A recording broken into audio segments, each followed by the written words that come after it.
dangerous skies. Ooh, come save your child. Come save your child. I say come sisters. Come and take back your child. This great. Hello, everybody. Welcome to this all-important show on GeesBeeCee. We want to welcome you today. It's Thursday. We're still in the month of June. The Gemini people are still ruling all of the horoscopes. We're the most important horoscope in the entire world, Gemini. When we arrive, the people can know that we've arrived. They can see us, and we're excited to be amongst a lot of people. But today is a very important show. I want to first of all also say today is the month of June. It's Men's Health Month. And I don't know what's going on. You can't see my hair tie, but the blue I have on and the hair tie is for men. We're representing men today. I'm excited because we have three very important people. When you sit with experts, people that have expert opinions on subject matter, and they're from your country, you can just be overly excited. I am so proud, so amazingly proud today to be talking to so doctor, and counselor then. Small plebeian like me, so bourgeoisies are talking to today. I want to welcome all of you to this special edition here where we're going to be talking about mental health plus mental wellness. The cliche is that mental health is equal to mental wellness. So I want to talk first. We want to also recognize that yesterday was Juneteenth, Freedom Day. I want to recognize that the fact that slavery ended and the fact that this day is now being recognized all over as a Freedom Day. We want to recognize that we're amongst that. We also want to wish birthday greetings to everybody in the month of June. That includes myself, all the June people. We want to say happy birthday, even to those of you celebrating your birthday today. We want to say thank you. We have three guests that's going to be coming on. We have Dr. Villa Clinton, who will be here. Already here, let me tell you, one of the most important things is all the three people they here, the people on time. Not waiting for them, the people no time. On time, sharp. Goumah is also here. Goumah Kondi, this is her platform. She's always here. We are always proud of Goumah. This is a counselor when she talking to you, even if you do wrong, you just confess and say, okay, I will just do what you say. That's Goumah. That's how we know her. She's very eloquent. And she's someone that we trust her judgment on issues when she talk about it. Today we have a new and Dr. Villa. This will be his second appearance here also on this platform. This is now becoming his platform. Whenever we got issue, we'll just call him, he will come. So we're proud, we're amazingly proud that he always makes time. It's important when we have people in our community who are experts in certain areas. We need to be able to invite them to hear from them, to tap into the database so that we can learn. Today we have Dr. Samuel Williams. The man got plenty of letters after his name. I'm not going to even try to name him. He will tell us a little bit about himself. But these are our three guests today. We will be talking about mental health and mental wellness. So before we start the show, I want to, in celebration of Men's Health Month, we want to play this song. It's by Banja Carter. We own copyrights because he's given us the permission to play it. We want to celebrate men. We also want to celebrate fathers. We just celebrated Father's Day. Also want to recognize them.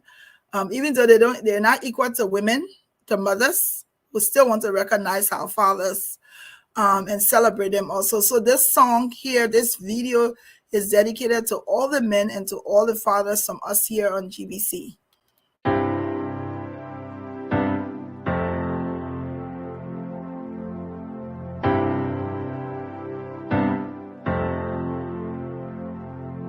I said, baby,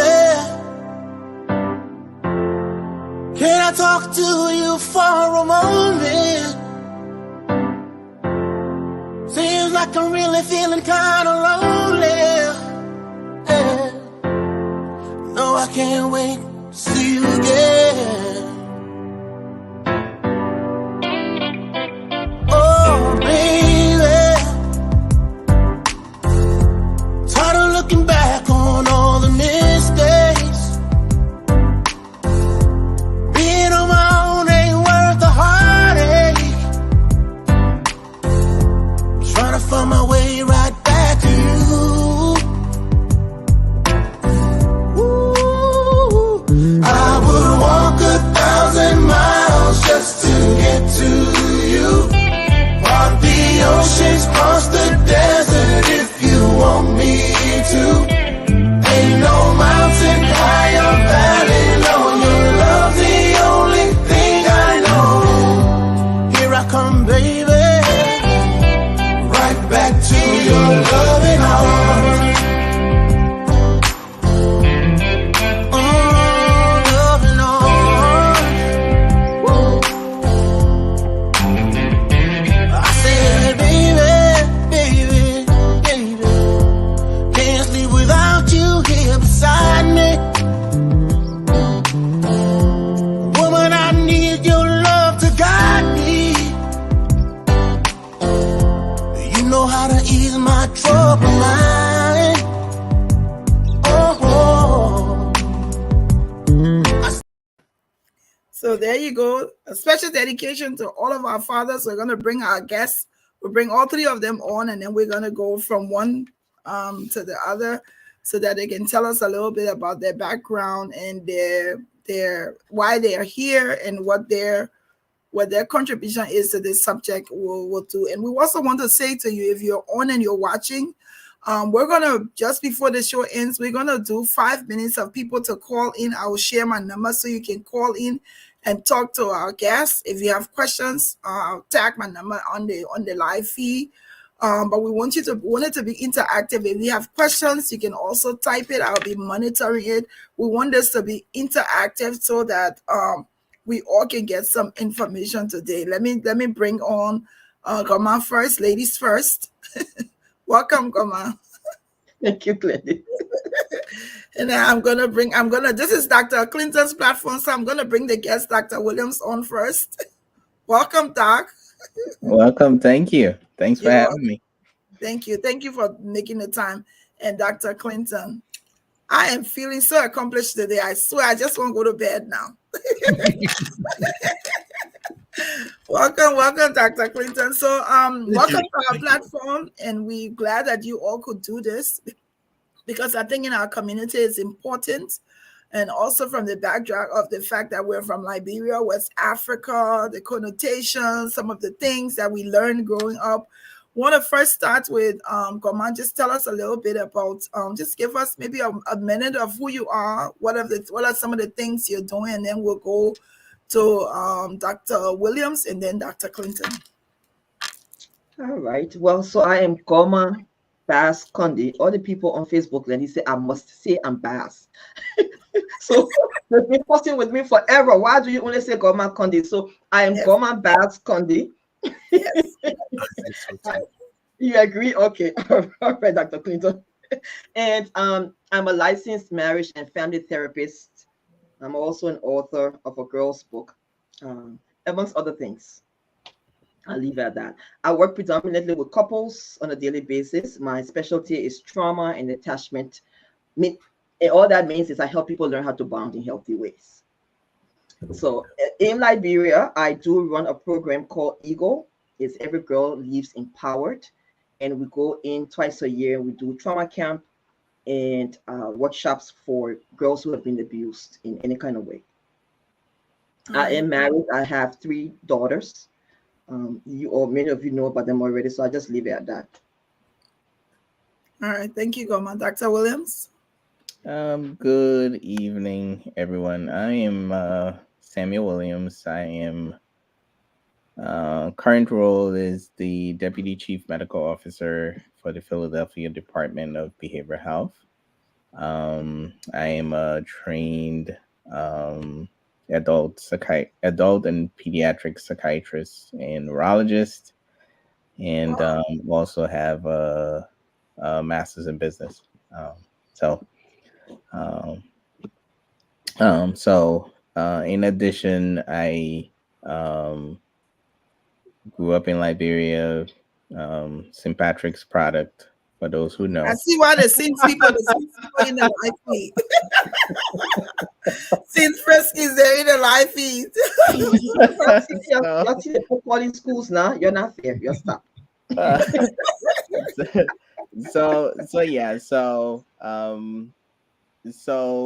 for the most part, my main role is basically overseeing behavioral health for the city of Philadelphia, which has 1.6 million people, and so trying to provide, or at least set policies for mental health and substance use services in the city of Philly. Also, see patients part time, not as much, but adults and children as well. So I'm one of the rare child psychiatrists. So Thank you. Dr. Clinton? So, I guess for the purpose of this show, I will repeat what I said maybe during the last one. So, again, I am Vela Clinton, a licensed clinical professional. I work with forensic patients.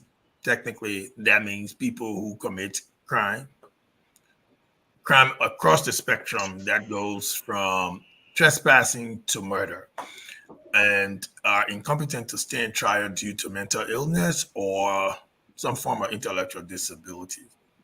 So, of course, I see those people on daily basis, Monday through Friday. I do some sort of domestic violence consultation that's on a monthly basis. I used to run perpetrators group, but I do that sparingly now.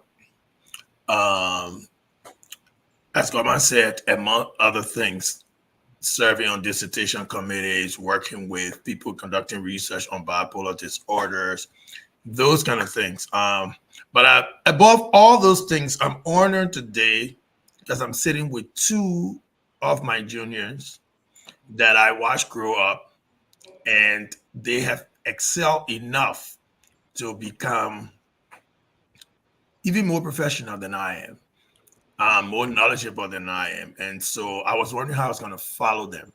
So I think the only distinction here is that I can claim seniority and and make it known that these are my two young people that I saw. I mean, like senior to them, but I'm very happy to share a panel with them when we can all contribute to a conversation that is necessary not only for Liberian community but the world as a whole. Okay. Thank you. So I want to start from the statement that we are all very proud. A lot of people are sending sentiments already. They're proud of the fact all of you and sitting here having the privilege to talk to Dr. Clinton and Goumah and Dr. Williams. It's an honor. I want to start by saying that one's mental health is just as important as your physical health. I want us to start the conversation from Liberia. And the fact that you're here, you're trained in the different areas. I want us to talk a little bit of backdrop about Liberia and mental health and mental wellness, how we look at it as Liberians in our country, and then we'll move on to the conversation. We can start. Let's start with Dr. Clinton, and then we can do Dr. Williams and Goumah last.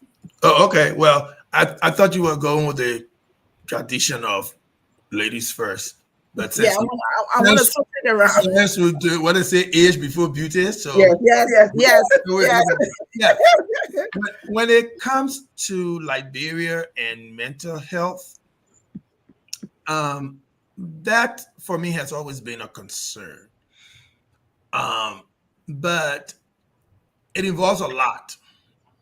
Just because I think that the resources to address mental health in Liberia, let's establish that there is mental health and there are mental health issues that may vary from person to person, but generally in the country, we do see those things. And I think we always saw them. But again, like you said, before, everybody's crazy.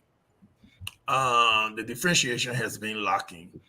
The other thing is, um, when it comes to mental health and people seeking help, professional help, I tend to wonder and worry about the confidentiality.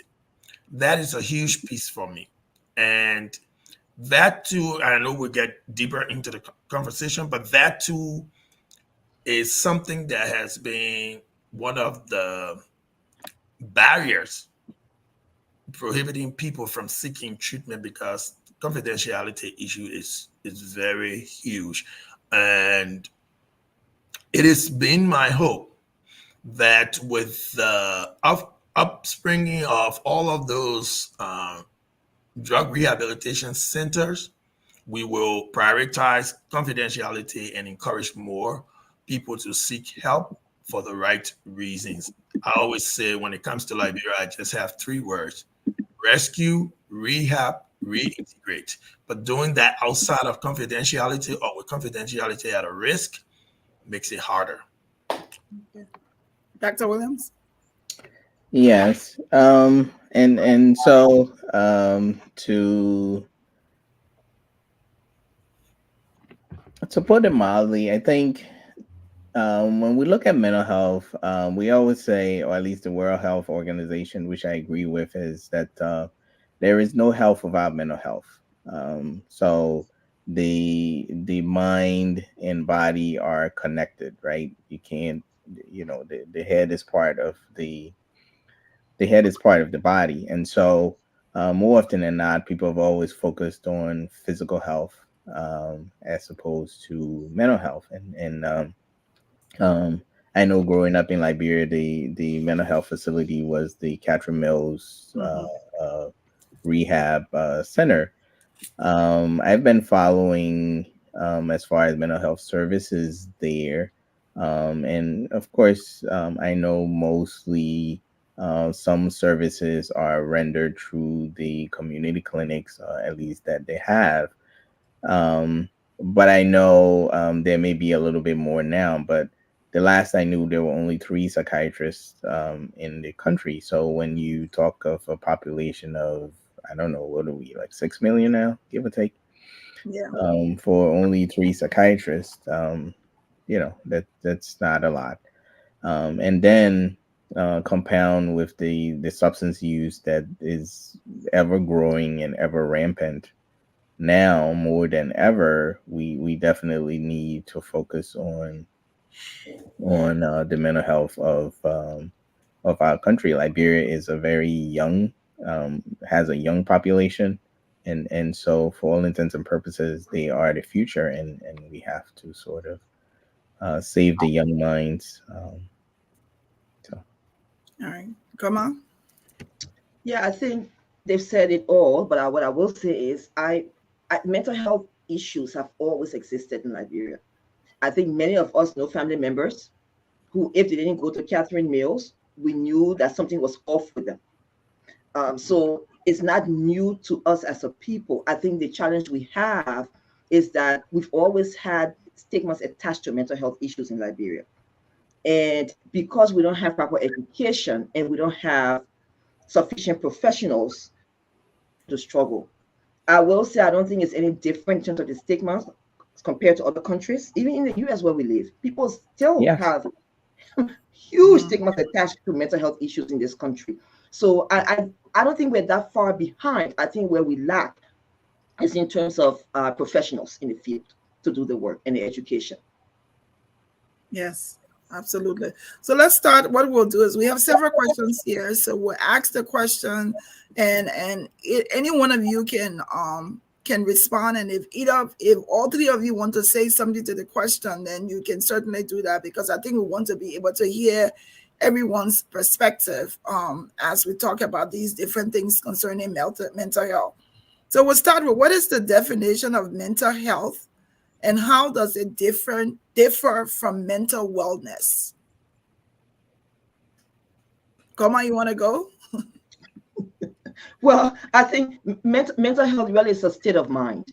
It's a state of mind that speaks to our emotional well-being and our ability to not only care for ourselves, but to adjust well in society and to relate well to others.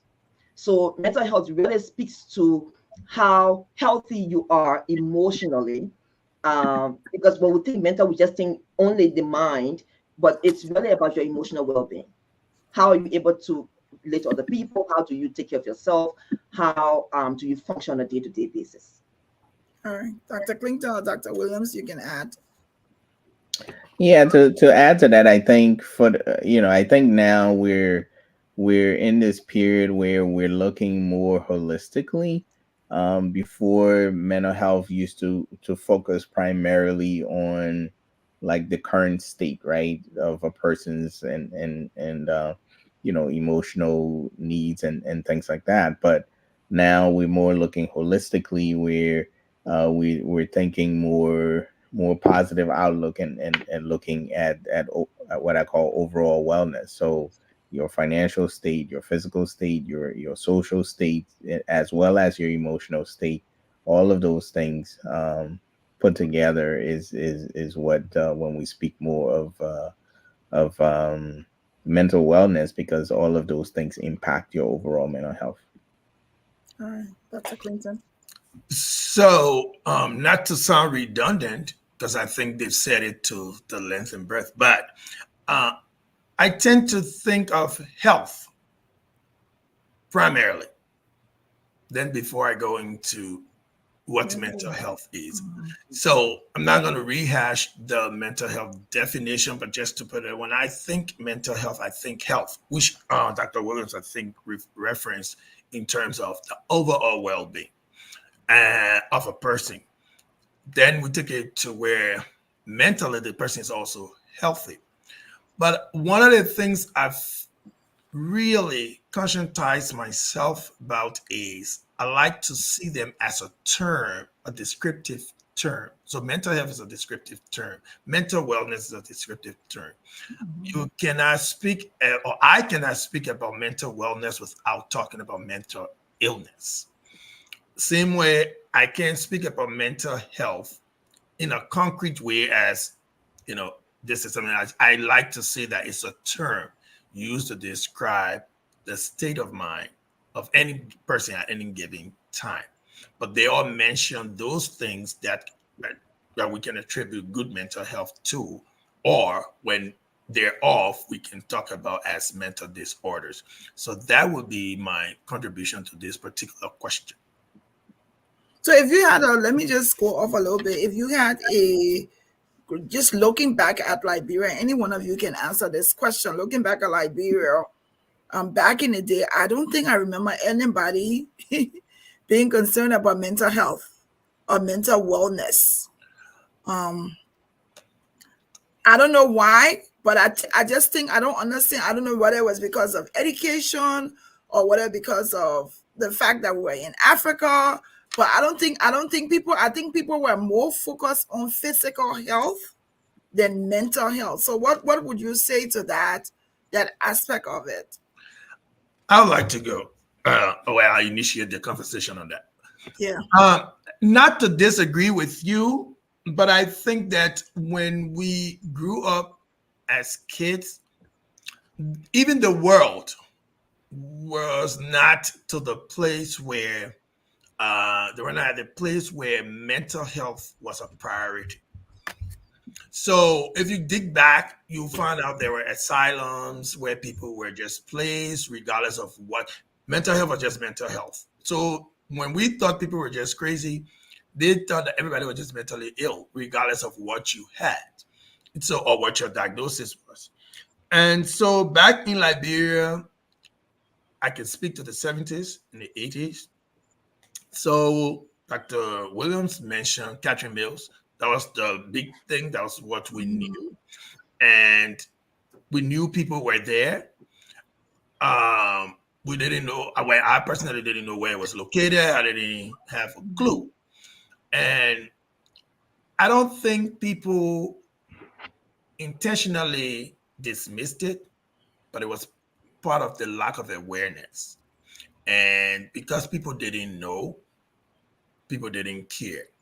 See, you can care for when you know right or when you know better. Mhm. So I feel like at that time there was not enough awareness, there was not enough education around it.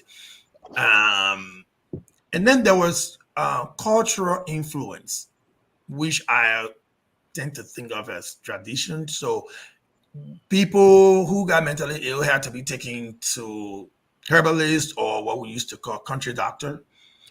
All of those things influence the way we look at it. And then we go back to resources.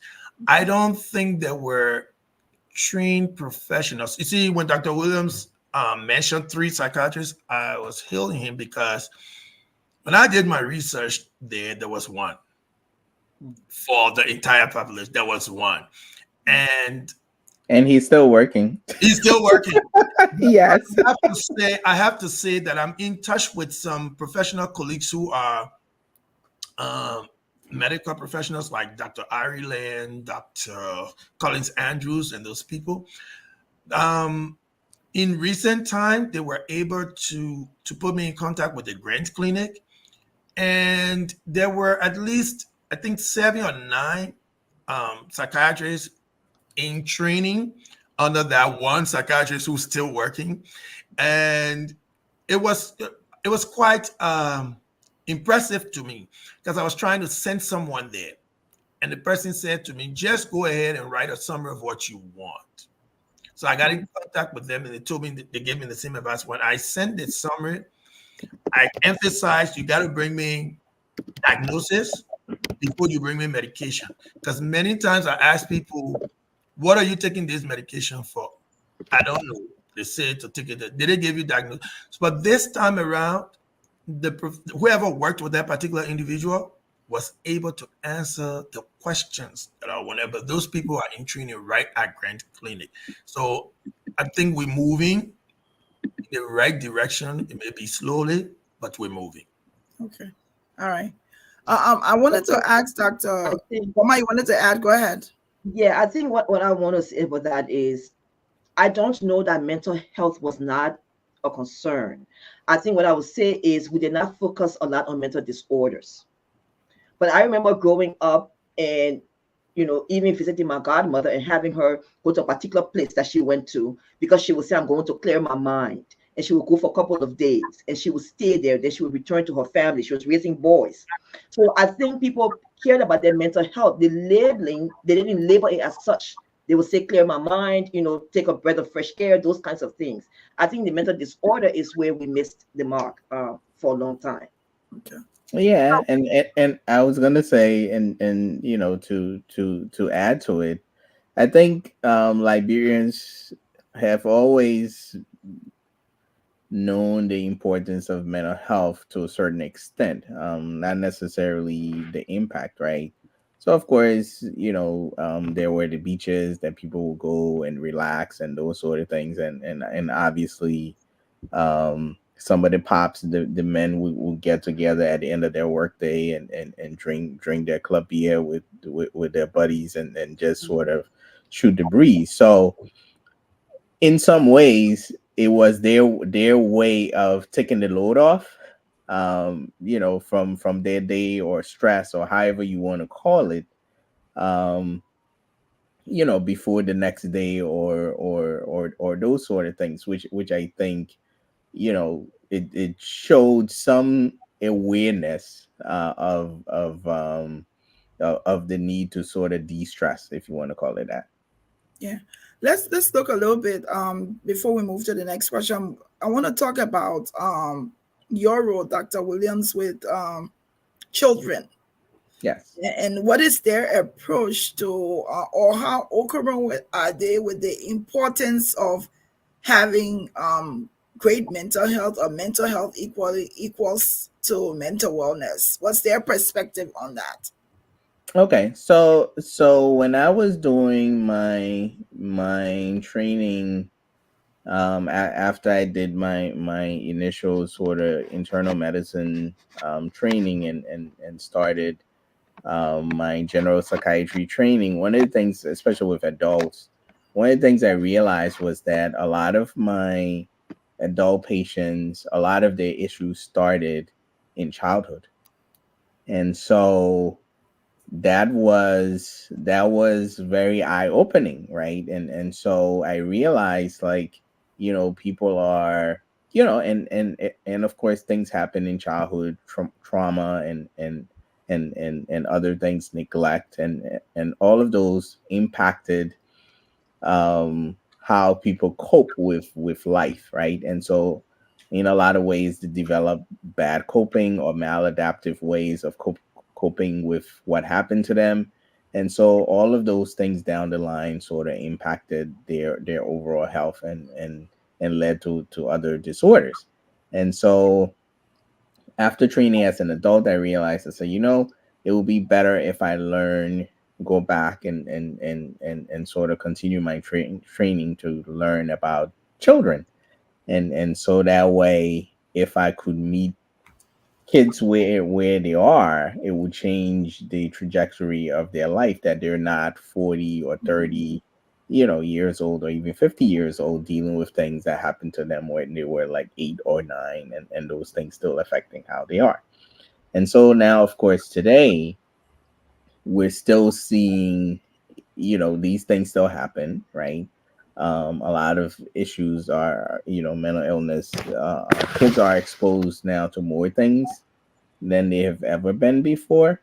And of course, it's, how do you deal with things? There are a lot of pressures, there's social media, and all of these things that are impacting overall mental health, because people post on social media what they want you to see, right? And then, of course, children being young are comparing their lives to what they see on social media. And sometimes that creates certain levels of inadequacies and low self-esteem. So we're starting to see a lot of those things creep into um, to kids, with increasing anxiety and depression and things that ordinarily you may not necessarily see. Yes, And thank you. yeah, and then of course you have some of the other neurological or neurodevelopmental disorders like ADHD and autism, and those things that we need to address. So let me ask Dr. Clinton this question. Can a person have a good mental health without achieving overall mental wellness? Why and why not? So, as you're asking the question, the way I'm formulating my mind, can you have a broken leg and still have good physical health? Yes. And so my answer is yes. Only because you have a broken leg, but you're not experiencing any symptoms because it's being treated. So when when we talk about good mental health, we talk about all those things Dr. Williams and Mrs. Condi have described. The ability to relate, the ability to demonstrate resilience, and those kind of things. Now, when we I like to say mental health and mental illness. So when we talk about mental illness, again, I talk about diagnosis. So you have a diagnosis, but that's not you. You can still be well and function adequately with your mental illness if the right things are in place. So uh, pharmacological treatment, psychotherapeutic treatment, those are things that you consider. And yes, I am diagnosed with bipolar. However, I function well enough to belong to a social space, contribute to that social space in the most appropriate way, and I feel welcome. So over there, I'm maintaining mental wellness. However, I have a mental health diagnosis. I have mental illness. When it gets to where you start to see positive symptoms, and I'm sure everybody may be aware of, well, these two I know are aware. The people watching may be aware of what I mean when I say positive symptoms of mental illness.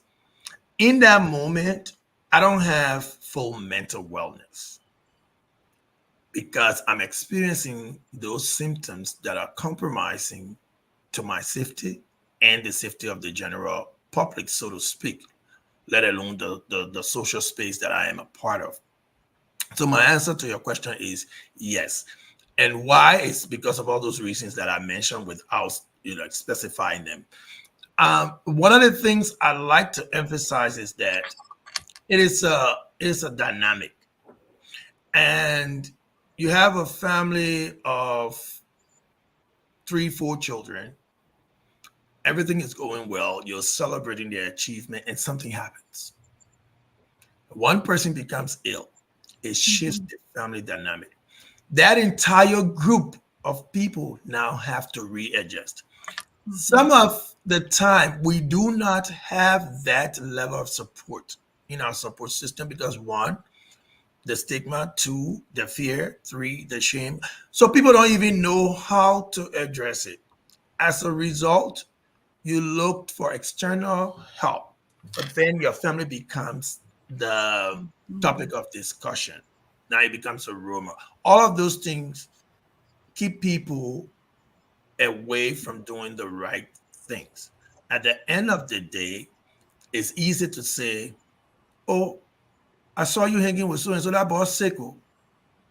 But at the time, he's not sick. He's not experiencing any symptoms. He's not doing anything.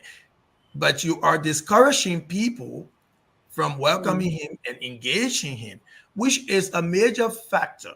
I just watched something on CNN where a guy who experienced substance abuse for an extended period of his life is now working with kids who are not um, going to therapy or getting any kind of active substance use treatment.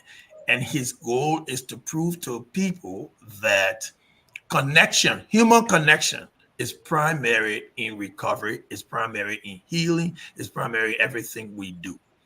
And once family members learn that and become receptive, it'll be easier to become supportive. And once you are supportive, it's easier to help rehabilitate the person who is now diagnosed with a mental illness.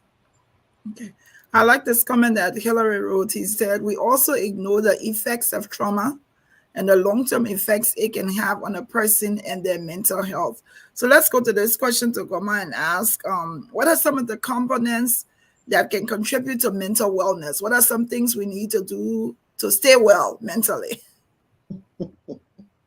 Well, Dr. William talks about being holistic. Let's come from a holistic standpoint, right? It's important for us to be able, I always say, to focus on what we consume in terms of television. What are we watching? What are we reading? What kind of company are we keeping, right? In terms of our social life, your friends, when you leave their company, do you feel energized or do you feel drained emotionally? There are many people who engage with people on a daily basis and they walk away feeling very empty. They start to question themselves. They start to question even their existence. They start to question that. We talked about social media earlier. What are you scrolling through on social media? I always like to tell young people, be careful the things you look at because they're going to give you more of those things. So what are you getting in your social media feed? Are you getting positive things that are going to lift your mood? Are you exercising? Just a little walk a day. That's important. Do you go to the park and sit outside in the sun? If you don't go to the park, sit out in your backyard. We're in summertime now. Some of us love to gather in the house a lot. Gather outside sometimes. Go swimming. Read a book. Play a crossword puzzle. People take for granted playing puzzle, but play the puzzle. All of those things will help you to keep your brain stimulated, keep you functioning on a day-to-day basis. Also, music. In our culture, we dance a lot. And we take for granted what that dancing does for us. There's something called bilateral stimulation of the brain. When we talk about trauma, when we do trauma work, we're trying to stimulate the brain bilaterally, left and right brain, so that we can make sense out of things that happen to us or bad things that happen to us. When we walk, we stimulate the brain bilaterally. When you swim, you do the same thing. When you ride a bike, you do the same thing. So taking your vitamins. Many of us have vitamin D. I'm not a medical doctor. Many of us have vitamin D deficiency. That's a common thing I see in my practice. People come in and they say, I'm on supplements for vitamin D. Are you taking those supplements? Or are you just sitting outside in the sun and eating your fish and those things that we gave you, those nutrients? Yeah. Yes. So Yes. all of these things, there's a comprehensive way to take care of our mental health. I like to call it brain health, right? And this is a borrowed term that I got from Dr. Daniel Amen, who I really like a lot, because he refers to it as brain health. And I think it's easy for people to kind of absorb. It's Accept. palatable, for people when you think about caring for your brain. All right. So, folks, if you're just joining us, we want to thank you for joining. We're talking this evening with Dr. Villa Clinton, Dr. Williams, and of course, Goumah. We're talking about mental health and mental wellness. If you have questions, please put that on the live feed. We'll make sure that we share your questions so that we can get some answers. There's a point here from Jackie Robinson Cooper, Dr. Clinton. I want to see if you agree with that. She said, where we come from, obviously Liberia, from disability has to be physical. So mental health is a hidden disability that is considered a stigma. Would you agree with that? 100%. I also just like to add, even the physical disability comes with stigma. Yes, absolutely, absolutely. Let's talk. I want each of you to chime in on this question. I want to talk about stress. What role does stress management play in maintaining mental wellness? Let's start with Dr. Williams. Stress. Well, so yeah, so what we know is that stress, um, physiologically, stress increases what we call cortisol level, right? One of the hormones in the body, and so um, when the cortisol level is increased, it slows, most of your metabolism, right? So people tend to not necessarily want to do much, which of course, if you're not moving, then you're going to gain weight. So that impacts that. Um, and so and for the most part, the metabolism, or how your body breaks down um nutrients and all of those things, is basically affected and impacted, right? Um and so decreasing stress um um plays significant roles in our overall, just how your body operates. High blood pressure, if you're stressed, your blood pressure goes up. And when your blood pressure goes up, kidneys, all of those things. Some people stress eat. So of course there's weight, and that, um, so yeah, so trying to minimize stressors in your life is important. Okay. Dr. Clinton. Also, when as you respond, Hillary wants us to just add what are some things that caregivers can do to stimulate and help their mental health and wellness as you answer that question. Sure. So when we talk about stress management, I tend to think that we can't talk about stress management without talking about stress. There is, well, in my practice and with my experience, a lot of times people think that stress is triggered from negative events. That is not necessarily true. That is a myth. You can be getting married and get stressed. You get promotion and be stressed. You can buy a new home and be stressed. You can be celebrating the best day in your life, and that can be You can get new boyfriend and be stressed. New yes, boyfriend and be stressed. yes, yes. So there's no correlation with negative events and stress. Now, speaking about the management of stress or stress management, that Dr. Williams said, de-stressing is an is a big factor when it comes to the mind, body, and soul. In doing that, you have to be able to be cognizant of what your triggers are. Try to identify your coping skills.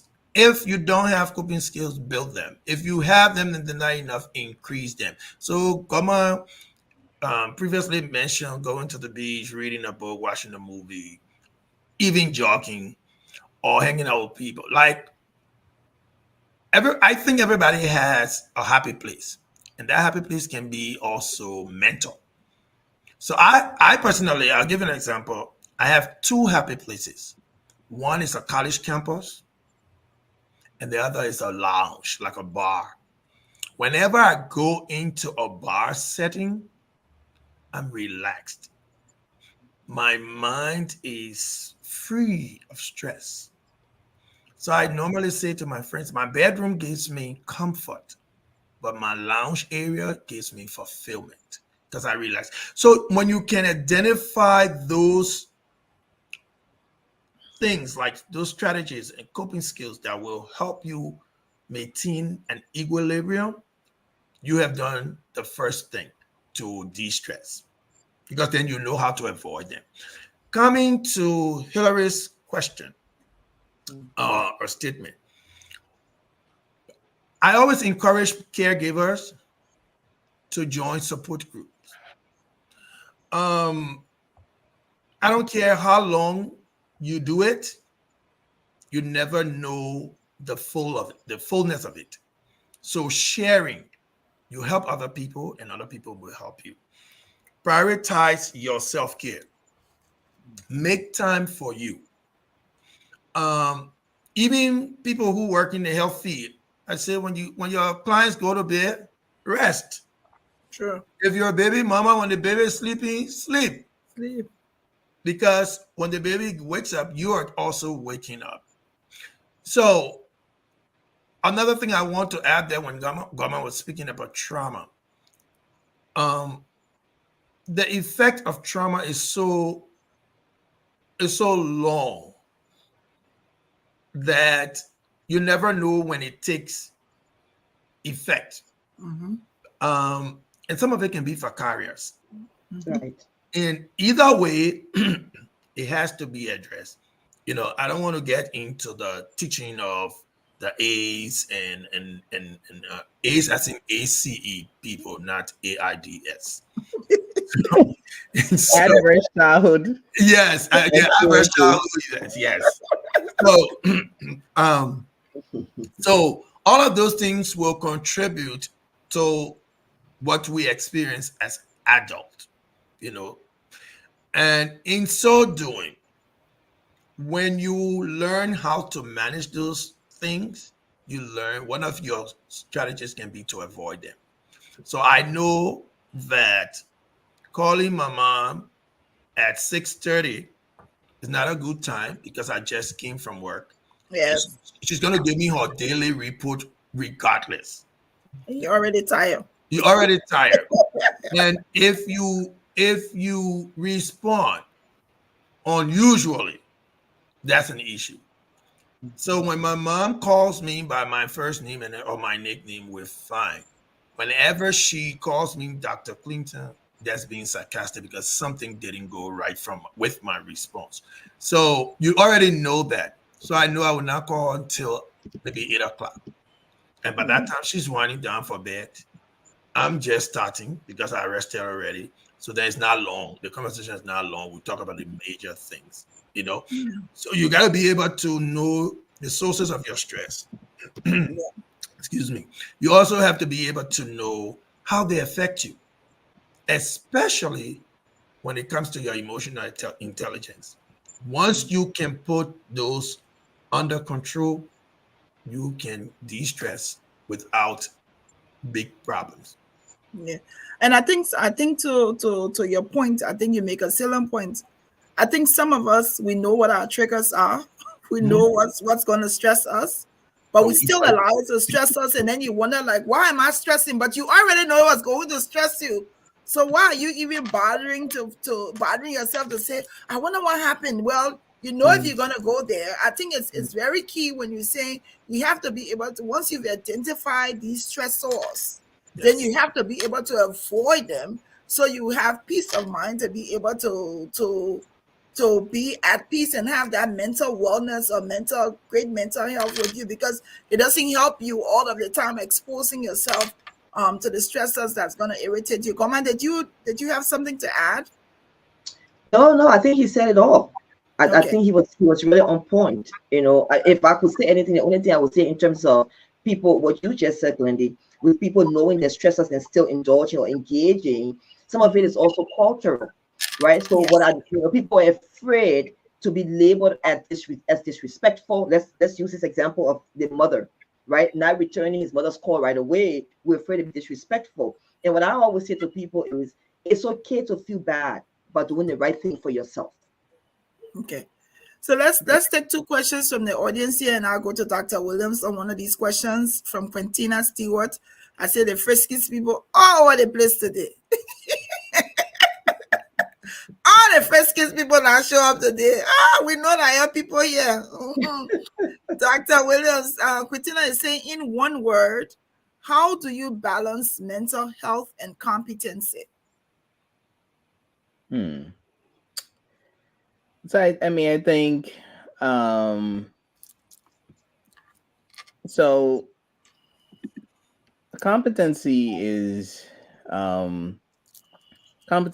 usually our ability to make decisions about what's going on with us, right? Or treatments, or ability to participate in those things.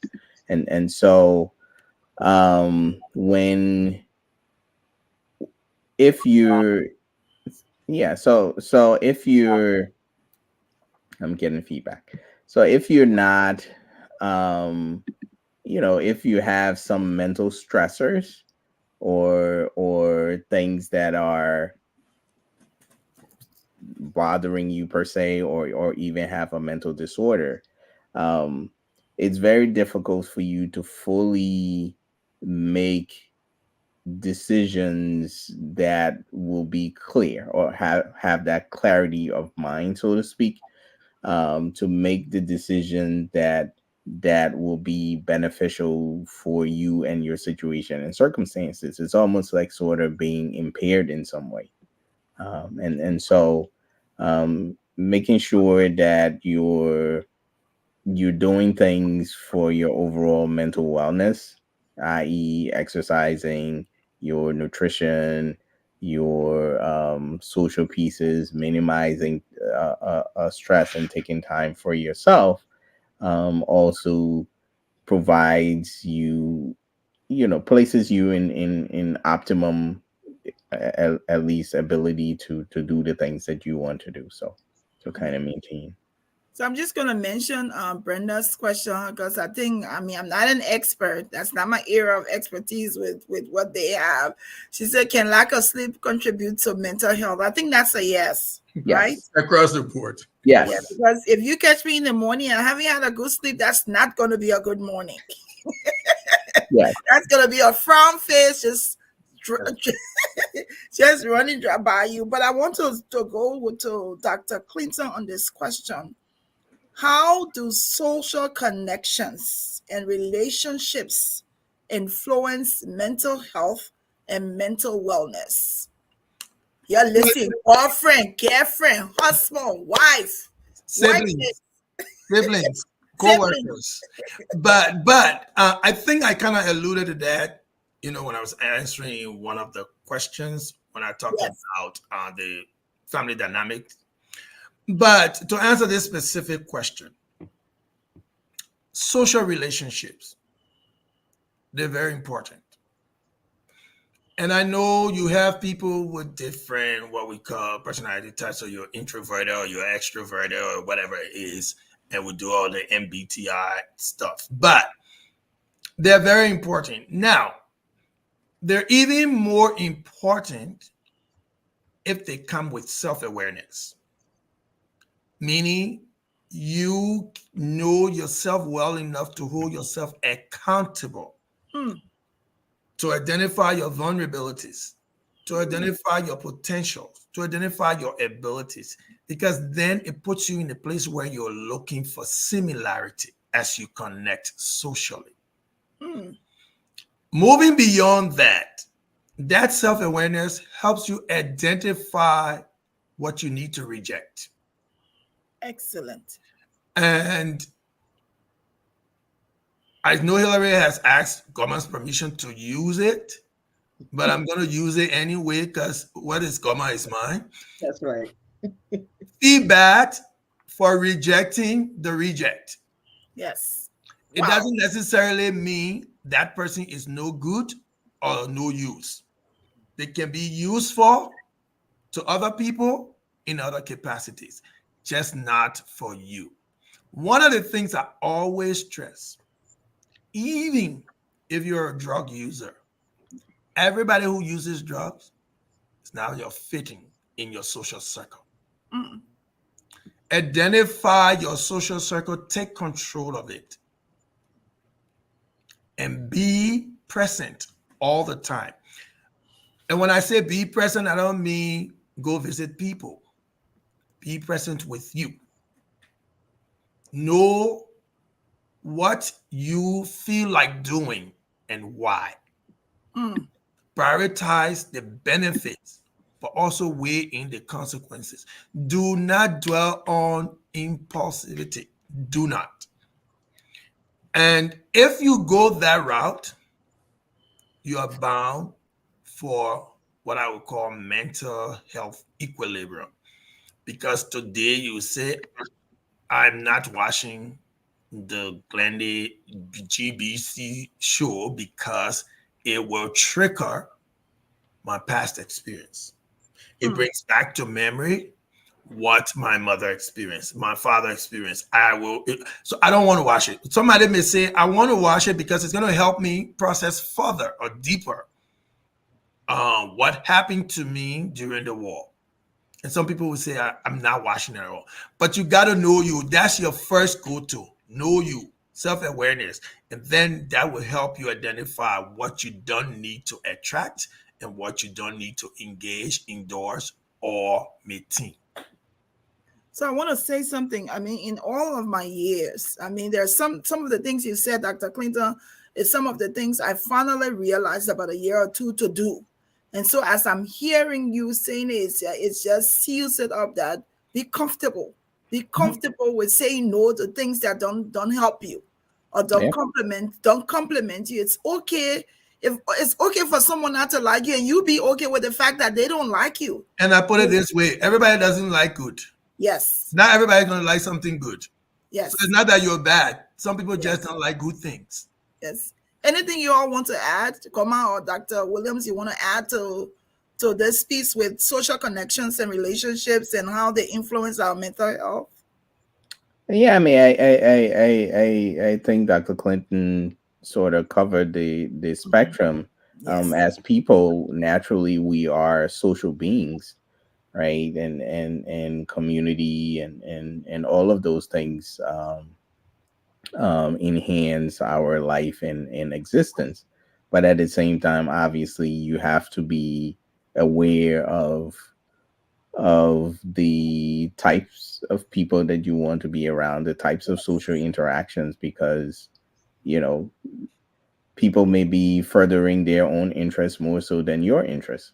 Mm-hmm. And so it's important that you're able to not only know yourself but be able to recognize who you have in your in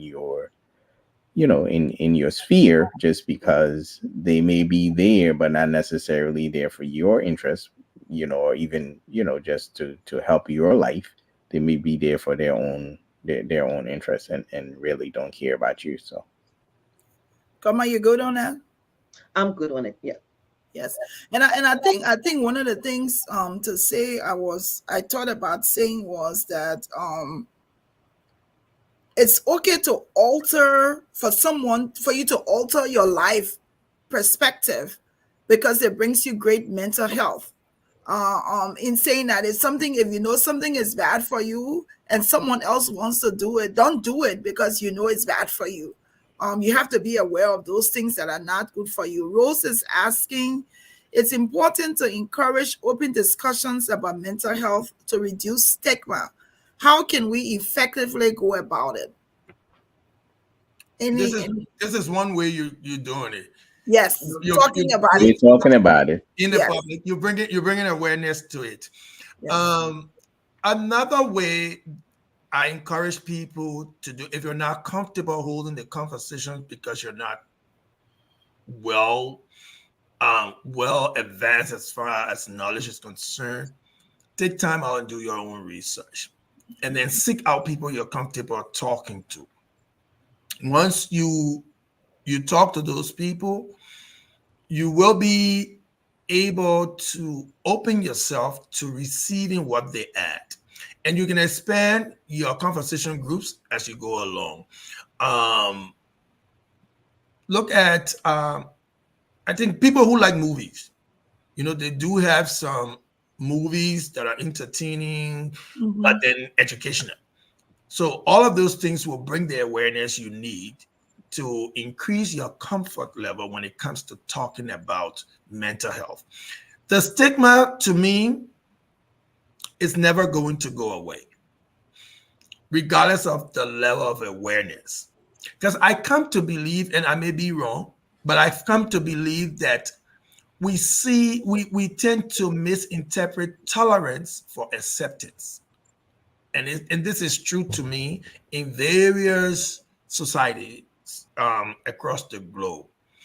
So people make allowance for you until it's somebody else with the same issue. Yes. Then it's a problem for them. Yes. At that point, I don't count you as someone who is accepting. I count you as someone who is tolerant. Yes. Because it doesn't have to benefit you, but you like the person presenting. So it's okay. If you don't care the person presenting, like Dr. Williams said, people follow their own motives. So I tend to say that people care, but for whom? Yes. Yeah. That's the big thing. They care, but for whom? And so when you talk about it more, you engage people and support people who are going through it. It makes it comfortable, even for you. And in America, there was this big back in the day thing where there was separation when it comes to inclusive education. So we still have special needs, we still have special education, but they say, well, everybody goes to the same building and then you have an aid, but it took time to get there. That level of comfort was not overnight. There were a lot of advocacy. Parents were pushing. I've been to multiple IEPs where parents don't want this, parents don't want that. I've been to meetings where the school don't have the resources to even accommodate the child's needs. So school boards now have to pay for, what do we call it? When you're at home and being taught in homeschooling. Homeschooling. Yes. So school boards are paying for that thousands of dollars just to make sure you're getting your piece of the pie. But that's not the answer, because you got that one aide who's coming to you for several hours during the day. What happens to your social skills? Those things are part of your growth. Yeah. All right. So I have a caller. Are you there? Yeah, can you hear me? Yeah, we can hear you. So you're live. Go ahead and ask your question.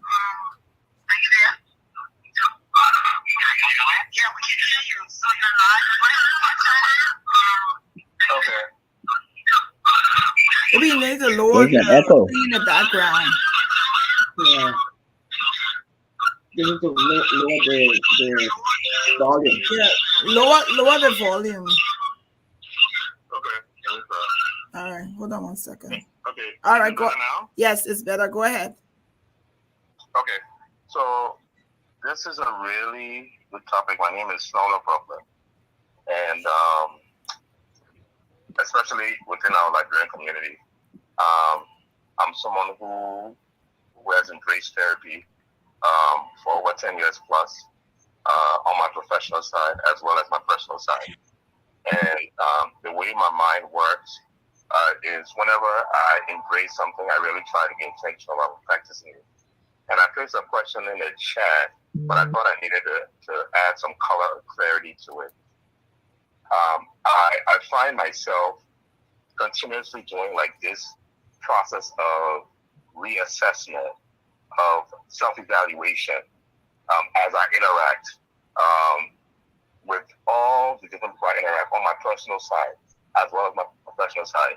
And I won't say it's exhausting, but for example, like this week alone, I have like reached back out to like a close friend of mine to say, hey, listen, the way I actually approach this situation, I have new information now, but it's totally way off. You know, my point of view is different. You know, if I came across a certain way, I apologize. Within that same breath, like I'm very intentional about who I bring into my circle. And I think sometimes, and it includes family members, you know, because I have a large extended family. And my question is there a point of where it's just like there's this negative or kind of like obsessive nature to it? Or is that par for the course? Because, you know, I usually just kind of like when after I work till like 5, I used to like work 24/7. I'll usually kind of take a step back, lay down, and just think about my interactions throughout the day, both personal and professional. So that was just my question. What's kind of like good guidance on that? What's a good frequency of doing that kind of like self reflection and as you think about like the next day? But I do it multiple times a day. Sometimes after like tougher conversations, both personal and on the professional side. Over. Thank you. Thank you. Dr. Clinton, you want to start? All right. Self-reflection is very huge to me. And I encourage it at any rate, at any cost, and at any frequency, if I may say. The issue is, I'm not sure it's self-reflection all the time. You could be assessing the conversation, but you term it self-reflection, and that's fine. When I started doing self-reflection, I had to make a conscious effort to remember to do that. And then it automatically became a part of me. So now I can drive and do it. I can be at a party and do it because it's internal. It's an internal process. So I don't think there is a negative effect from it, except that there is a potential that it becomes extreme. Then it starts to affect your relationship with other people. Because it sounds to me, and correct me, Mr. Brooklyn, if I'm wrong, but it sounds to me that this is constant, even to the point where you are engaging. And if that is true, then it puts some sort of limitation on your ability to fully engage with the person standing there and giving you all their attention. Then that can make it negative. I don't want to use the word negative, but that can make it somehow problematic because the other person is standing there feeling dismissed or avoided because you're within yourself. And that's when people tend to maybe term you as self-conceited and who you think you are and that kind of thing. But spending time alone and doing it, I don't think there's any cutoff point on the frequency. So, Dr. Clinton, I have to ask, I want Goumah and Dr. Williams to talk, but it's like, are you a hypnotist? Because I think because I'm glad that Snolo asked this question because I do it all the time. And so sometimes when you do that, it takes you away from your surrounding. And then I become an introvert. And when I tell people I'm an introvert, I say, what? You're an introvert? Yes, I do have periods where I just sit and I go through my mind on everything during the day. Like, did I do it right? Did I not do it? And then during that time, I'm not interactive. Like I'm staring and somebody like, are you okay? No, I'm actually in my, and you know, the description I gave that, and it's interesting, is like I refer to myself as a mind person, but I think a lot. And it's good. I mean, try not to do it to the extreme, because I think sometimes I do it to the extreme where I'm thinking like, really, should I do this? Should I not do this? And I second guess myself. But I wanted to hear Goumah and Dr. Williams just say something short on what the question was. Thank you. Yeah, I mean, I think Dr. Clinton said it. You know, I definitely agree with him. There is nothing wrong with self-reflection, and actually, that's a very, very good thing. It keeps you at least aware of yourself, and it also promotes, you know, personal growth and those sort of things. The key is balancing to know and to be what I call to be in the moment. right? You have to be present, especially interacting with others, because then you're missing those valuable things, and having real connections when you're so focused on, what the other person may be thinking, or what your thoughts about the conversation, and those sort of things. Just let things flow organically. You will have time to reflect, and things will come to you, or pieces will fall into place perfectly. It's very difficult doing it in the moment when it's happening, because then it's hard to put things together when you don't have all the pieces. Goumah, anything to Yeah, add? and what I would add to that is I too encourage self-reflection a lot. I am an internal processor myself. I stay in my head quite a bit, so I can relate to So we are that. many here. We are many. Yes, so I can really relate to it. What I find to be helpful so that you're able to stay in the moment with people when you're with them is to try to set a time during the day for your self-reflection. So yes, it's going to come to you because you're used to doing this. So it will come right away. You want to do it. You're tempted to go ahead and start reflecting when you're with people, but try to push that for later. Set a time and say in the evenings, or journal. In the evenings, I will journal and just write down all of your thoughts and your feelings. And what you'll find with that is you may not need to even go back and approach that person that you're going to, because sometimes people don't really handle this well either, right? We come by and they say this person is always trying to correct what they've done, even though you really mean well. But this person is always apologizing, So in order to not find yourself in that situation, journal and then, process your thoughts from the day. That may be helpful and will help you stay present with people. All righty, let's get back to our questions. Great interaction. Thanks to the audience for keeping this going. Hillary said, I usually find myself doing that in those moments. I tend to jot down things that so may have, some of if I have missed or might need to work on for later. So he writes them down. That's a great thing. Quintina says, social introvert. Sometimes I am, like, I'll go to somewhere and I'm just sitting by myself. I don't want to be bothered. Like, you okay? I'm fine, but I'm in my mind at the time. So Stella is saying, I usually do it when I'm taking my rest. Don't be using your rest time for thinking. But that's part of self-care, though. Yes.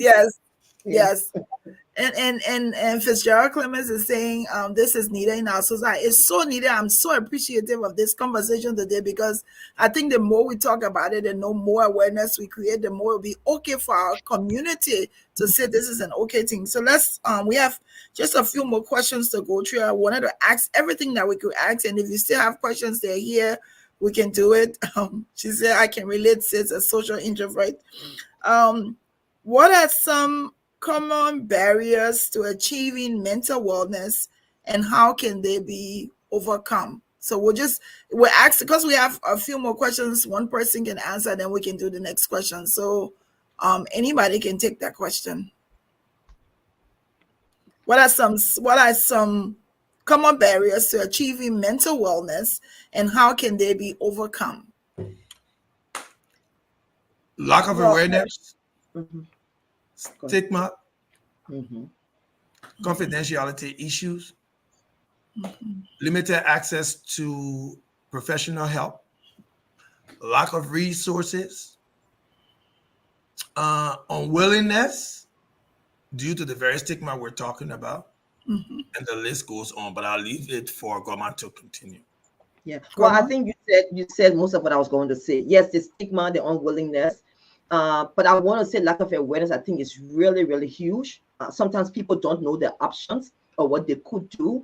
And I really, as we're answering this question, I want to celebrate Mr. Brobley for openly sharing that he embraced therapy. We know that not just in the Liberian culture, globally, that is not something that men usually acknowledge, right? And they don't even want to share it, for sure. Yes. So for him to come on this public platform and say that he embraced therapy, kudos to you. Thank you for doing that. So, yeah. Yes. So yes, stigma is a huge one, especially for us in our cultural context. It's the shaming. We don't want to be shamed, so we don't do it. Or we don't know about the various options. Many of us don't even understand what therapy is. Many people think that going to therapy means you're going to tell someone your business, you're going to tell your business to other people. And I Yes. normally tell people in our community, if they do that, you can sue them. Just know that. Okay. I'm not saying it never happens, but if they do it, you can sue them. So what all that says is they are sworn to confidentiality. Their job is to protect your secret. It's not to use your secret against you. So embrace therapy.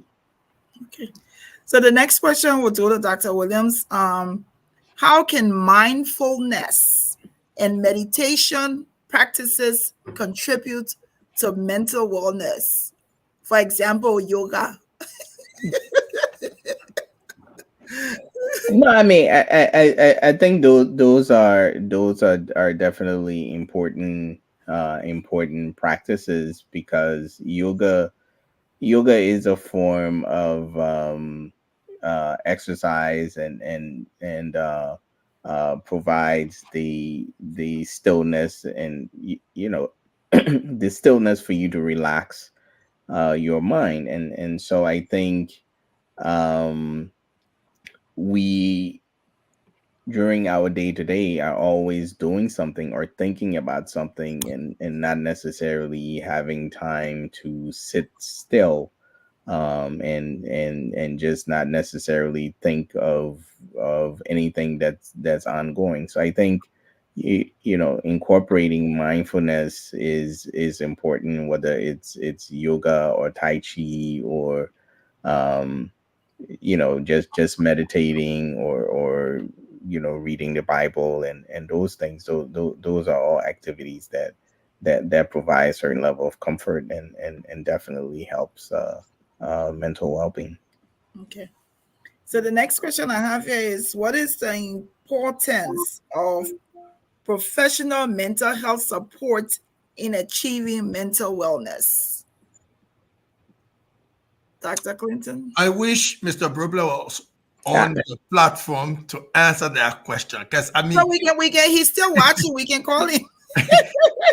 no, because I think the practical experience Yes, was what he expressed. will inform the answer to this question. Yes. But from a professional standpoint, I would just say that you seek help however you know.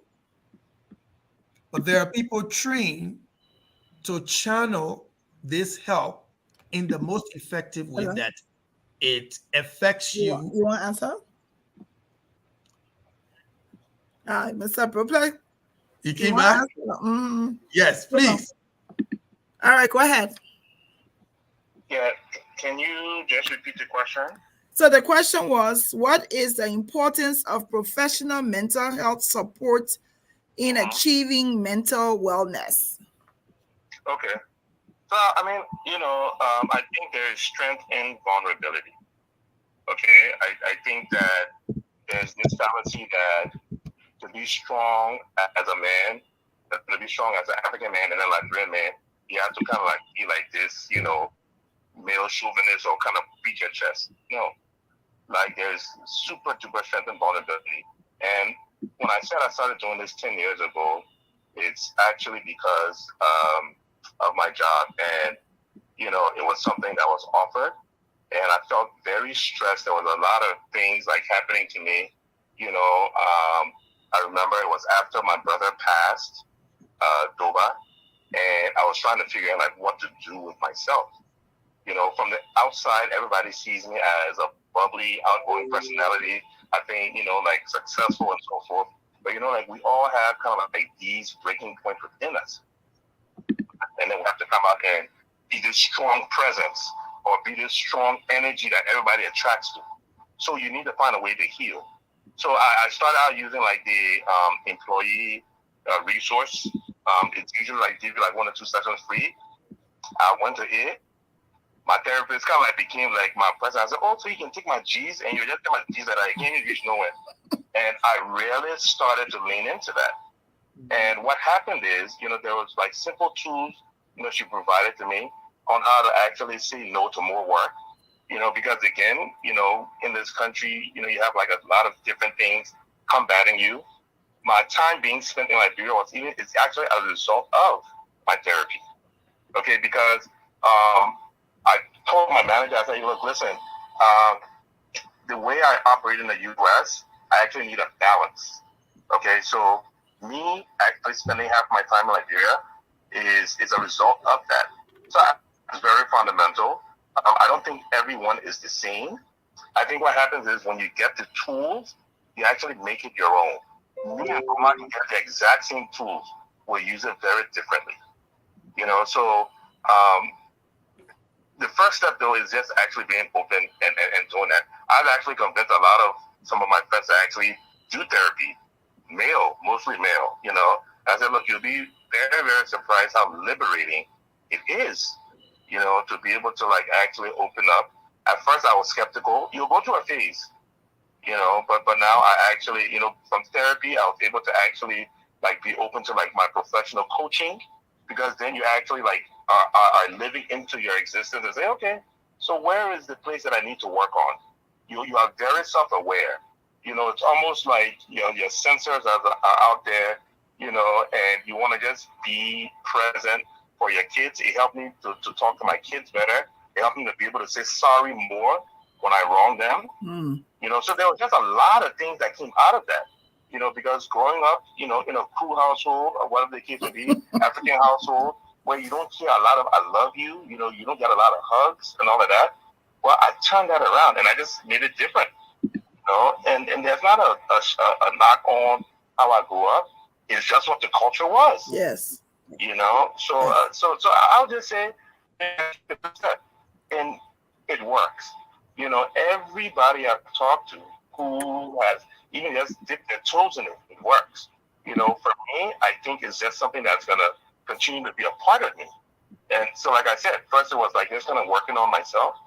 Now I use it to actually, I take professional coaching on how I should approach my executive role and all of that. And all of that takes one key thing: vulnerability and openness.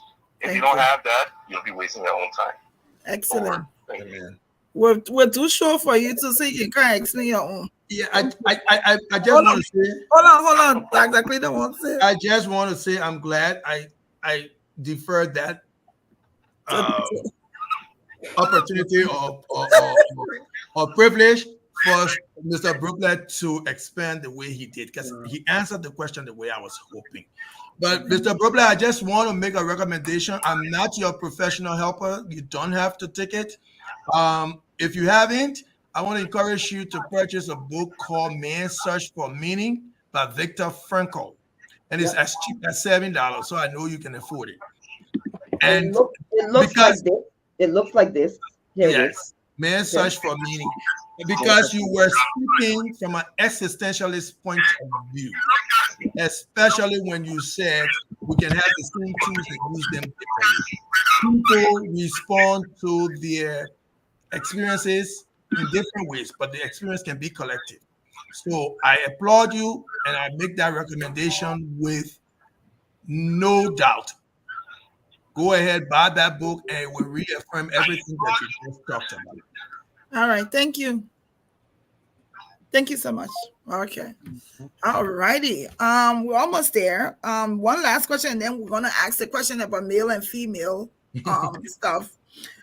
Can mental wellness be sustained during periods of mental illness? Dr. Williams, what says you? The question: Can mental wellness be sustained during periods of mental illness? Is it broken? Yeah, I mean, I think it can be. I think if you think of mental illness, and of course some mental disorders are temporary, and others are chronic and long standing, right? And so I think case in point, let's use depression as an example, right? There could be a lot of situation and circumstances that can cause someone to feel depressed. right? But at the same time, if you are trying to exercise, if you are, watching what you eat, your diet, and those sort of things, um, those will impact and lessen the duration of your depression, um, and lead you back on the path, if you want to call it, to overcome the period of depression that you may be experiencing at that time. So definitely, it will be advisable to maintain your mental wellness, during periods when you have some form of mental illness. All righty. So let's go to the male and female questions. I'll post that, Dr. Clinton, after the show. I'll make sure to post it. So I have the question that two men can answer, and then Goumah can answer from a woman's perspective. The question is, the first question is, what are some common mental health issues that men face, and why might men be less likely to seek help for these issues? I think we touched on it a little bit, but still, what are some of the things that they face? Just taking Snola's response into perspective. You want me to go first? Yes. Go ahead. Because so PTSD can be one. That sense of bravado drives a lot of people to brave the storm, but eternally they are very broken. So PTSD can be one. Alcohol dependency, or should I say substance abuse, can be a big one. Depression it seems like there may be a lot more women suffering from depression than men, given statistics. But again, that can be a common one. The second part of your question is what can be done about it. Mm-hmm. Okay. So we already talked about what can be done. Mr. Bruplet told us, explore therapy, explore professional help. Be vulnerable to the point that you understand your vulnerability. And if you can come to that place, you can move from that place. See, it may be difficult to move on, but it's always possible to move forward. So when I say that, I mean, you have the issue, and we're not going to get into the different therapy or therapeutic concepts. So, but there's something called ACT, which is like the acceptance commitment therapy. Yeah. Yes. So basically, what they ingrain on you is, this is your situation, this is your reality, this is what has happened. Accept it to be able to move forward. Unlike, CBT, where we're talking about your core belief system is now affecting the way you're interpreting this, and now it's affecting the way you feel about it. But especially those who come back from military duties with the PTSD, acknowledge that it exists and it's a battle. Seek professional help, both with the psychiatrist and with the licensed therapist. See how much help you can get. But I say all this to summarize it at the point where I say, prioritize your health. And that means physical and mental. But in this instance, prioritize your mental health. Take ownership of it. That's one way to address it. But the common things can be PTSD and alcohol dependent substance abuse. Okay, Goumah, let me ask you this question. Dr. Williams, you have anything to add, or you're good? No, that was comprehensive. That's good. Okay. Goumah, what are some unique mental health challenges that women experience, particularly related to hormonal changes and reproductive health? Yeah. So the first one would be postpartum depression. And postpartum really happens to women who have given birth, and it's because of the hormonal changes in the body. So postpartum depression, which is why when you give birth, they usually ask you now in the hospitals, hospital about your wellness, how you feel mentally, not just how you feel physically, right? So they're looking for emotional well-being as also. And then anxiety. There was a recent research that I read where it talked about how after COVID, all along women always have higher anxiety than men, but after COVID, more women have anxiety than men. Part of it is because of what happened to some of the husbands, right? And the woman is not concerned about the children. And always the case anyway. Child care makes women very anxious. So women have high anxiety because of that. Also, this wouldn't be considered a disorder, but there's something called vicarious trauma that caregivers experience, and many women are caregivers. So we see our parents sick and they have chronic illness, and we experience some of the mental turmoil that they go through just by watching them and caring for them. So when Dr. Clinton talked about, self-care for caregivers, that's really important. It's important to prioritize yourself also. Girls trip. I have a lot of my caregivers who are wives doing that with their girlfriends, going away, just finding a little rest somewhere. It's really important for you to do those things. And then two things we don't talk about a lot. One is prolonged grief. Women tend to grieve for long periods. When they lose, especially maybe a parent or a child, prolonged grief. And then also what they call borderline personality disorder. What we know, I worked in foster care for many years. Part of what we know is that many children who come out of foster care end up with BPD. It really is a prolonged form of trauma, but it shows up as borderline personality disorder. So it's all of these things that women struggle from that men don't necessarily have to deal with. And in terms of how you can take care of them, I would refer to what Dr. Clinton said. Being aware, when you notice that there's a change in your mood, in your thought process, in your interaction with people, don't take those things for granted. Begin to express to trusted people, even if it means just your primary care physician. Because most times, if they're professional enough, they're going to direct you to the right professionals for you to go to. So start there. Talk to your primary care. And then if you have access to therapy, like Mr. Brooklyn just shared, call up your insurance company and say, do you cover therapy? And go and get the help that you need. Yes, thank you. The last question for the men. How can societal expectations of masculinity impact men's mental health? And what strategies can be used to address these challenges? Well, I mean, I think it's the same sort of thing that we talked about, right?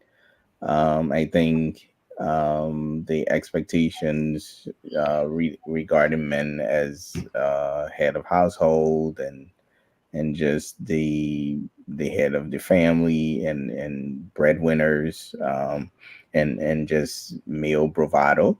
um, um, those all impact how men not only see themselves in society, but also impact their willingness to get therapy, because they're looking at things from the perspective of, well, I'm trying to manage, and it's difficult, but this is what we're expected to do, and so it's I think tapering some of the, not only the expectations, but knowing that, hey, it's okay to say that I'm not okay, and move forward with that. But as far as what we can do, being self-aware of when things are happening, when things are not going well, having professional help if you not able to. I mean, some people use their church family, their pastors and faith groups to also provide, or at least provide supports for them during those challenging times. So, All right. So there's two last questions on the feed that we'll take. I'll give the first one. I'll ask Dr. Clinton, and the last one, Goumah can respond as we come to the close of the show. Rose is asking Dr. Clinton, how can we measure and track our mental well-being over time? And what does social media have on mental health, and how can we use it positively? Dr. Clinton, not on social media. I can tell you that. No big deal. We hear enough about it from research and statistics and the news and all of that.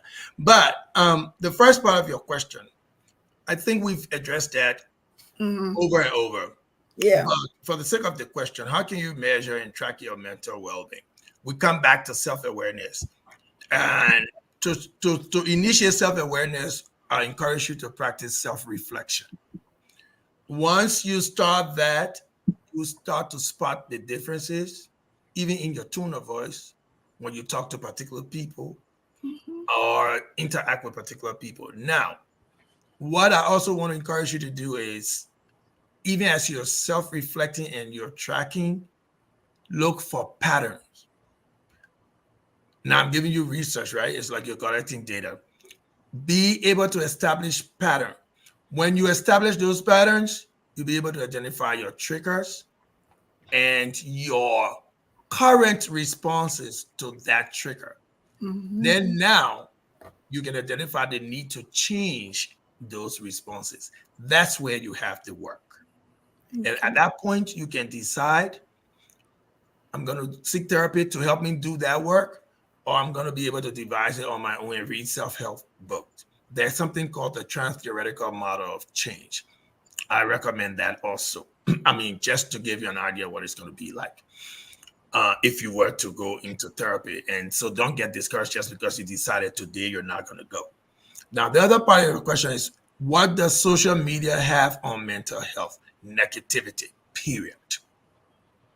That's my answer. Negativity, period. They tell our daughters, if you're not slender, you're not fashionable. Thank you. They tell our boys, if you're not using the wrong Sunday school words, you're not man enough. And I want to say to that effect, expectations yield disappointment. At that rate, we are challenged to live up to the expectations of society so we don't disappoint them. But I also want to encourage you by saying that hope sustains audacity. So keep the hope, and you will be audacious enough to try. You will have the audacity. You know that old Congo term when they say you had the audacity. You got the audacity to do this.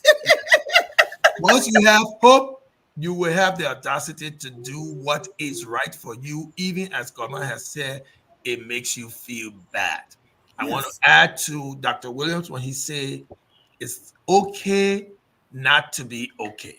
Yes. But I also want to add, it is not okay to remain and do nothing about not being okay. Yes. So it's okay not to be okay, but do something about it. Do something about not being okay. So that's how you can use it positively. I think you asked 3 questions and I gave you 3 answers. That's how you can use social media thing positively. It's okay not to be okay, but it's not okay to be okay with not being okay. All right. So Goumah, and there's a last question here, but this is the second to the last. How do we encourage someone who doesn't want to seek help to get a diagnosis or treatment? So Dr. Clinton alluded to some of this. The first thing I want to say is there's something called readiness for change. Okay. We have stages of change, and not all of us will agree to seek treatment just because you know that something is wrong with us. So what I normally say to people, especially in our culture, is seek to understand and not to judge the person. Okay? Seek to understand and not to judge. Walk beside the person. How do you do that? If you find an interesting podcast, share it with the person. If you read something that you felt gave you some kind of awareness, you can share it. Now you want to be careful because and Doc talked a lot about triggers here, right? So want to be careful. We don't want to trigger people or make them angry or make them resistant. All those things could happen if we start giving too much information. So you want to be gentle with this, but there are ways that you can do it. Do things with them. Don't make it seem like you have a problem. One of my favorite form of therapy is called narrative therapy. The reason I like it is because it doesn't label people as problematic. It separates people from problems, right? So I may do something that is problematic, doesn't mean I have a problem. Okay? What's an example of this? I may be using alcohol, and that is problematic, but it doesn't mean I'm a problem because I use alcohol. So we have to be very careful with how we are talking to people about this. But I say seek to understand and not to judge. The other thing I would say is, I think in terms of getting proper care and helping people get proper care, I normally like to say sometimes it's best for them to ask us. Except you're going to do a major intervention as a family where you have everything laid out, you have professional help, you have all these tools, then it's best for them to ask. And when they ask, show up and be ready. Okay? Yeah. So the last question or post here from Snolo, he says, is there a Liberian African contextualization, bridging, Liberianization of therapeutic methods which can be implemented in Liberia? If not, I think the Liberian mental health professional needs to think about a tangible intervention. I don't know if we know if we have that, not don't have that. And then that's the last. I don't think I'll focus on whether we have it or not, but I will say that therapy and the theory that feeds therapy can be culturally restricted or culturally adjusted. So that's why we have what we call multicultural counseling, multicultural training. So to incorporate some of the Liberianization into this, I would suggest that if Liberia will even become open to the subject matter and start to explore, you see people like Goumah go home, and Goumah has been behind forever to come with her and create awareness. And I'm thinking like, no, they're not ready for it. But she risked it anyway. So they go home and they provide these kind of this kind of help, professional help to those people who will show up and explore the opportunity. But she's also aware that this culture limits my independence to what I can say and to whom. She can channel that in helping those people because that was her experience. If I went there, I know that there are things that you cannot talk about because then it's disrespectful. I can channel, because that was my experience. I can channel that in providing therapy to people from that background. But the primary thing here I want you to take from all of what I just said is make that person feel included in the process because it's going to affect them. Once that person can buy in, they feel like you're not making decisions for them, and they will bring their cultural value system into it and be open to compromising somewhere, somehow. So that's all I can say for the Liberianization part of it. I don't want to talk about the corporate punishment. All right. So we've come to the end. I'm going to read this last. Yes. Glenda, let me just throw this out there for those who may need it. There's a podcast. It's called Homecoming. And the person who is the host of this podcast, her name is Dr. Tamar Bryant, Thema, Tamar Bryant. She is the sibling of Pastor Jamal Bryant, that many people know. And what I like about her is that she actually grew up lived in Liberia for quite a bit of time. Both of them did. She's very familiar with the culture, and she comes from this Black psychology perspective and all of that. So if you need someone who will come to you from a cultural perspective, who can give you a lot of trauma, help you with trauma healing, her podcast is very effective. I recommend it a lot to my clients who come from that population, and many of them benefit from it. So the podcast is Homecoming by Dr. Tamar Bryant. Dr. Tamar Bryant was the head of the American Psychological Association for last year. She was the president. Very effective. So listen to that. It will help you. And one thing I would say before we end is that when I look at Liberia as a whole, I think the country, I generally don't like to generalize, but I would say most of the country is still suffering from the after effects of the war. We're all traumatized, and there have been no treatment. Yes. And so, this is where we are. Yeah. And I think that goes to the last part of Sneller's point here, is we can say that the psychosocial development aspect of Liberia is pretty low. Just to say, but I want to say thank you. And as we're sitting talking, if you all are interested, I think we should do a symposium on all of this. We have the expertise. Let's talk about it behind closed door. I don't mind. Let's work. I think our community here needs it, but it also will give us the opportunity for people to watch it and be a part of it. It doesn't have to be. It can be by Zoom, where you can share the link and other people can join. But I think I've learned a lot here. If I feel like I just left therapy session. But I want to say thank you so very much. October again, we're going to be calling on you on abuse. Once I hit Dr. Clinton, he gave me the topic. I'm going to be knocking on the door. I'm not going to leave you all. I think we've benefited a lot. So we'll go to Goumah to just say closing comments as we come. But thank you. Thanks to the three of you. Thanks to Dr. Clinton, who introduced me to Dr. Williams. So you see, I'm not boasting. I am a St. Friskies. I didn't say anything about it, but I started from there. So I happen to have been at the Sunday program, the Sunday night, and that was where I was able to, Dr. Clinton introduced me to Dr. Williams. And so there you go. So yes, Goumah, I'm from St. Friskies. So you know what, Brenda? I sense you all keep rubbing this in, and I know my CMA people are watching and they're going to come from because Lord, they come from all day. Those of us who want to JJ Ramos and CMA, I see you, yeah? Your contest, right?